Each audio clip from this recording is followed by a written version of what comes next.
পাঁচ দফা ব্যাখ্যা সহকারে বলেছেন। এখানে পাঁচ দফার বিষয়গুলো এমন, আর একটা সাইড লাইনে যখন কোনো পয়েন্ট আসবে দেখবেন যে ওই দফার ভিতরে আছে। হ্যাঁ না ভোট কি জন্য? জুলাই সনদের জন্য।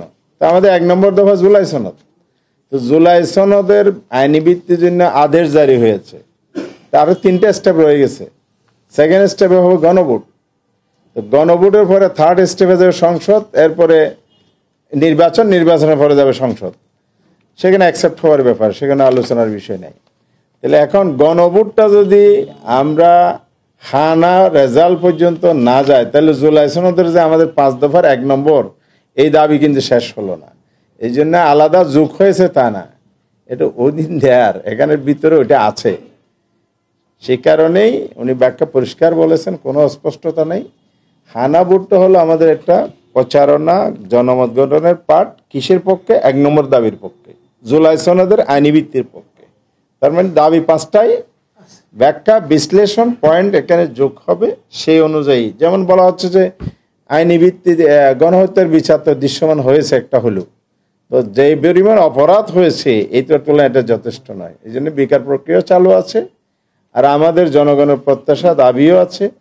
1-2টার ঘটনা হয়েছে, তাহলে আরো অসংখ্য ঘটনা আছে। এই পরিবারগুলো তো, ভিকটিম পরিবারগুলো তো একটা প্রতিকার পাইতে হবে।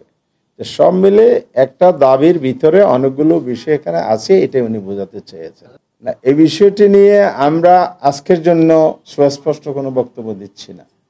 তবে আমাদের মধ্যে 8 দলের মধ্যে একটা আলোচনা হয়েছে, আমরা সবাই মিলে আন্দোলনও করছি এবং আমরা সমঝোতার ভিত্তিতে ইলেকশনে যাব, এরকম একটা আমাদের আলোচনা হয়েছে। চূড়ান্ত ফয়সালাটা আমাদের শীর্ষ বৈঠকের মাধ্যমে আনুষ্ঠানিকভাবে আসবে। 8 দলের বাইরে আরো দল আসবে কিনা এটা আমরা আলোচনা চালিয়ে যাচ্ছি। ফ্যাসিবাদ বিরোধী, ইসলামী, গণতান্ত্রিক, দেশপ্রেমিক যত শক্তি আছে সবাইকে নিয়ে আমরা ইলেকশনে পার্টিসিপেট করতে চাই। এই দরজা আমাদের উন্মুক্ত আছে। আমি বিশেষ কোনো দল বলছি না, এখানে বিএনপি, এনসিপি এভাবে বলছি না। আমরা বলছি যে নীতিগতভাবে যারা ফ্যাসিবাদ বিরোধী আন্দোলনে ছিলেন এবং দেশকে ভালোবাসেন, দেশের স্বাধীনতা, সার্বভৌমত্ব এবং সংস্কারপন্থী করেন, আবার যারা সংস্কারের বিরোধিতা করে নিয়ে তাদের সাথে ঐক্য হওয়ার সুযোগ নেই।